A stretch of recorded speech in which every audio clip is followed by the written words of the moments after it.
नमस्कार दोस्तों। मैं आज आपके साथ डिस्कस करना चाहता हूँ इस वीडियो में सिंधु हड़प्पा सभ्यता के बारे में। ये चैप्टर 1 है और मैं पूरा कोर्स कंप्लीट कराऊंगा आपको। तो स्टार्ट करते हैं। सिंधु सभ्यता आद्य ऐतिहासिक सभ्यता है।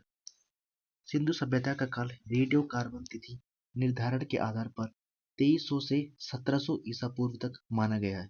दोस्तों, अगर आपको पूछा जाएगा कि ईसा पूर्व कब से कब तक था सिंधु घाटी सभ्यता, तो 2300 से 1700 ईसा पूर्व तक थी। और किससे हमने फिगर आउट किया कि सिंधु घाटी सभ्यता कितने साल पुरानी कैसी थी? तो सोचो, वो जो तिथि निर्धारण की हमने की कार्बन रेडियो कार्बन प्रणाली थी, उसकी मदद से हमने ये तिथि निर्धारण की।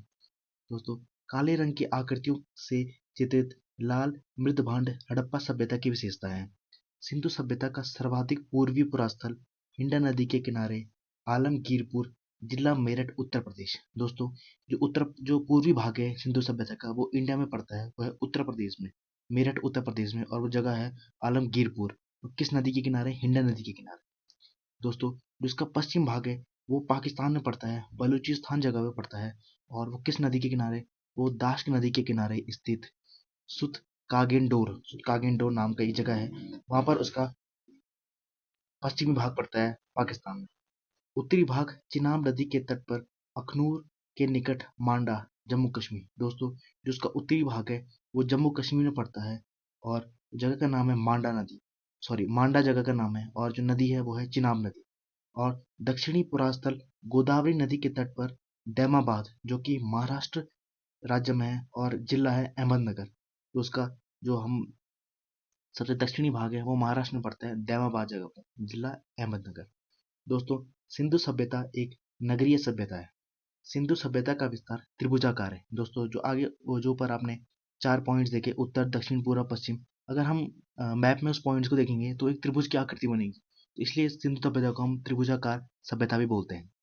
सिंधु सभ्यता से परिपक्व अवस्था में पाए होने प्राप्त होने वाले बड़े नगर, जो इसके बड़े नगर जो हम प्राप्त हुए हैं, जिनके बारे में एग्जाम्स में सबसे ज्यादा पूछा जाता है, वो है मोहनजोदड़ो, हड़प्पा, राखी गढ़ी, धौलावीरा, कालीबंगा आदि। जो भी ये जितने भी 5 ये जो महानगर हैं, ये बड़े नगर हैं जो सिंधु सभ्यता में पाए गए। इनसे बहुत ज्यादा क्वेश्चंस बनते हैं। दोस्तों, भारत की स्वतंत्रता प्राप्ति के पश्चात हड़प्पा सभ्यता के सर्वाधिक पुरास्थल का उत्खनन गुजरात में किया गया। दोस्तों, गुजरात याद रखना। स्वतंत्र भारत को जब स्वतंत्रता मिली, उसके बाद सबसे ज्यादा उत्खनन गुजरात में हुआ। सिंधु वासियों को तांबा, कांसा, स्वर्ण और चांदी के विषय में जानकारी थी। दोस्तों, ये याद रखना, तांबा, कांसा, स्वर्ण और चांदी, इसमें लोहा बिल्कुल नहीं है। तो सिंधु सभ्यता के जो लोग थे, उन्हें लोहे के बारे में कोई जानकारी नहीं थी। ये क्वेश्चन बार पूछे जाते हैं, लोहे के बारे में स्पेशली पूछा जाता है। हड़प्पा संस्कृति की मोहरे एवं टेराकोटा कलाकृतियों में गाय का चित्रण नहीं मिलता। ये भी इंपॉर्टेंट है, गाय का चित्रण नहीं मिलता। किनका चित्रण मिलता है? बैल, हाथी, गैंडा, बाघ, हिरण, भीड़ आदि पशुओं का अंकन मिलता है। दोस्तों, अब एक आपसे क्वेश्चन पूछता हूँ। ये क्वेश्चन आप इसका आंसर आप कमेंट बॉक्स में करना। कांसी की नर्तका तथा विशाल स्नानघर सिंधु सभ्यता के किस पुरास्थल से प्राप्त हुए हैं? दोस्तों, अभी कमेंट में आप कर सकते हो, क्योंकि इसके आंसर आपको बाद में पता चल जाएंगे। आने वाले कुछ जो लाइन्स है उनमें आपको इनका आंसर पता चल जाएगा। लोथल से गोदीबाड़ा के साक्ष्य मिले हैं। जो लोथल एक बंदरगाह है, सिंधु सभ्यता का बहुत महत्वपूर्ण बंदरगाह है लोथल, उससे गोदीबाड़ा के साक्ष्य मिले हैं। हरियाणा के बनावली से पक्की मिट्टी की बनी हुई हल्की प्रतिकृति मिली है। सैंधव सभ्यता के विशाल स्नानघर का साक्ष्य मोहनजोदड़ो से प्राप्त हुआ है। यही क्वेश्चन मैंने आपको ऊपर पूछा था अभी, और ये क्वेश्चन का आंसर आपको यहाँ पर मिल गया। तो जो स्नानघर था, बड़ा स्नानघर मिला था, वो मोहनजोदड़ो में मिला था। राजस्थान के कालीबंगा से जुते हुए खेत के साक्ष्य मिले हैं। दोस्तों, जुते हुए खेत का कभी भी नाम क्वेश्चन आएगा तो उसका आंसर रहेगा कालीबंगा। कालीबंगा कहाँ है? राजस्थान में स्थित है। दोस्तों, ये तो आगे बढ़ते हैं।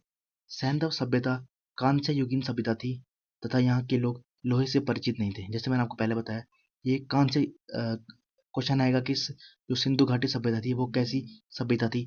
तो वो कांस्य युगीन सभ्यता थी, और इसमें लोहे से लोग बिल्कुल भी परिचित नहीं थे। राखी गढ़ी हरियाणा के हिसार जिले में घग्गर नदी के पास है। दोस्तों, मैं अभी आपने जो प्रमुख नगर पढ़े थे उसमें राखी गढ़ी भी एक नगर था, और ये राखी गढ़ी इंडिया में पड़ता है। इंडिया में कहाँ? हरियाणा में पड़ता है। और हरियाणा के हिसार जिले में पड़ता है। और किस नदी के किनारे पड़ता है? घग्गर नदी के किनारे पड़ता है। रंगपुर गुजरात में पड़ता है। रंगपुर से धान की भूसी के साक्ष्य मिले हैं। धान की भूसी के साक्ष्य रंगपुर गुजरात से मिले हैं। रंगपुर से प्राक हड़प्पा, हड़प्पा और उत्तर हड़प्पा कालीन सभ्यता के साक्ष्य मिले हैं। प्राक हड़प्पा मतलब होता है हड़प्पा से पहले, और हड़प्पा के दौरान और हड़प्पा के बाद के जो भी साक्ष्य मिले हैं हमको रंगपुर से, जो कि कहाँ है? गुजरात में।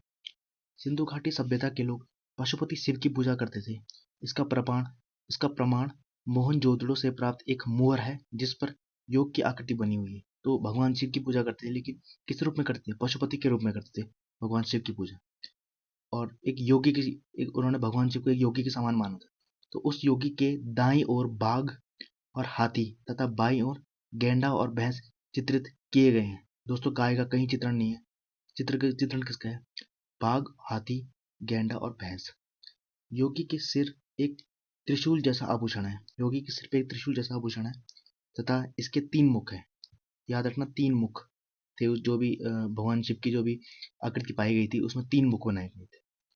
मार्शल महोदय ने इसे रुद्र शिव से संबोधित किया। जो शिव की मूर्ति या वो आकृति पाई गई थी उसे रुद्र शिव से संबोधित किया। किसने? मार्शल ने। भारतीय पुरातत्व सर्वेक्षण विभाग के महानिदेशक सर जॉन मार्शल के निर्देश पर 1921, ये डेट याद रखना दोस्तों, 1921 में दयाराम साहनी, ये क्वेश्चन बहुत इंपॉर्टेंट है। 1921 दयाराम साहनी ने पंजाब, जो पाकिस्तान में है, पाकिस्तान वाला पंजाब के तत्कालीन मांटगोमरी जिले में रावी नदी, जिले का नाम याद रखना मांटगोमरी, नदी का नाम रखता रावी नदी के बाएं तट पर स्थित हड़प्पा के टीले का उत्खनन करवाया। तो दोस्तों, दयाराम साहनी 1921 हड़प्पा की खोज की इन्होंने, ये आप याद रखना। आगे बढ़ते हैं। वर्ष 1922 में राखाल दास बनर्जी ने सिंध प्रांत के लरकाना जिले में सिंधु नदी के दाहिने तट पर स्थित मोहनजोदड़ो के टीले का पता लगाया। अब दोस्तों, वो तो हड़प्पा की बात होगी, दयाराम साहनी। बात करते हैं मोहनजोदड़ो की, तो इनका नाम याद रखना, राखाल दास बनर्जी। मैं आपको एक सेपरेट वीडियो में इनके बारे में डिटेल में बताऊंगा कि किस नगर की खोज किसने की, लेकिन 1921 में दयाराम साहनी ने की और 1922 में राखालदास बनर्जी ने, ये याद रखना, मोहनजोदड़ो के टीले का पता लगाया। मोहनजोदड़ो, मोहन ओ दारो का शाब्दिक अर्थ है मृतकों का टीला। दोस्तों, ये क्वेश्चन ही पूछे जा सकते हैं, मोहनजोदड़ो का अर्थ क्या है? मोहनजोदड़ो का अर्थ है मृतकों का टीला। वस्त्रों के लिए कपास का उत्पादन सर्वप्रथम भारत में किया गया। दोस्तों, अगर पूछा जाए कि कपास का उत्पादन सर्वप्रथम किसके लिए किया गया, सर्वप्रथम कहाँ किया गया, तो भारत में किया गया। सिंधु घाटी में कपास के उत्पादन का प्रमाण मिला है। दोस्तों, कपास भी इंपॉर्टेंट है। सिंधु घाटी सभ्यता से कपास भी काफी सारा, आप याद रखना इस बात को, कपास का रिलेशन सिंधु घाटी सभ्यता से। मोहनजोदड़ो से सूती वस्त्र के साक्ष्य की प्राप्ति हुई। सूती वस्त्र के साक्ष्य की प्राप्ति थी मोहनजोदड़ो से। मोहनजोदड़ो से कुबड़ वाले बैल की आकृति वाली मूर्ति प्राप्त हुई। कुबड़ वाले बैल की आकृति कहाँ से प्राप्त हुई? मोहनजोदड़ो से। सिंधु सभ्यता की मोहरों पर सर्वाधिक अंकन एक श्रृंगी पशु का है, उसके बाद कुबड़ वाले बैल का अंकन है। सर्वाधिक किसका है? सर्वाधिक अंकन एक श्रृंगी पशु का है, उसके बाद बैल का है। पहले नंबर पे कौन आता है? श्रृंगी पशु। मोहनजोदड़ो से कांसे की नर्तकी की मूर्ति प्राप्त हुई। दोस्तों, मैंने क्वेश्चन पूछा था, उन दोनों का आंसर ही मोहनजोदड़ो है। स्नानघर भी और कांसे की मूर्ति भी दोनों मोहनजोदड़ो से ही प्राप्त हुई थी, जिसका आकार 10.5 इंटू 5 इंटू 2.5 सेंटीमीटर है। मोहनजोदड़ो से पुजारी की धड़ वाली मूर्ति प्राप्त हुई थी। दोस्तों, पुजारी की धड़ याद रखना, मोहनजोदड़ो। मोहनजोदड़ो से ही अन्नागार प्राप्त हुआ है। संभवतः यह सैंधव सभ्यता की सबसे बड़ी इमारत थी। दोस्तों, अगर पूछा जाए कि सिंधु घाटी सभ्यता की सबसे बड़ी इमारत कौन सी थी, तो वो होगी अन्नागार।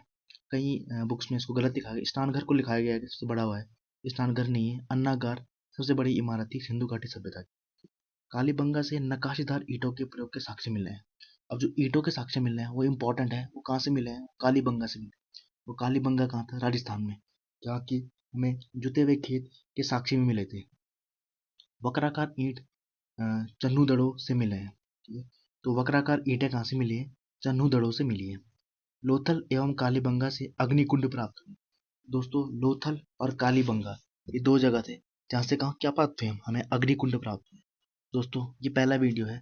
इसके बाद आप नेक्स्ट वीडियो देख लीजिए, आगे का टॉपिक मैंने पूरा टॉपिक कंप्लीट किया है सिंधु घाटी सभ्यता के ऊपर। इसके आगे कंटिन्यू करते हैं दूसरी वीडियो में। Thank you.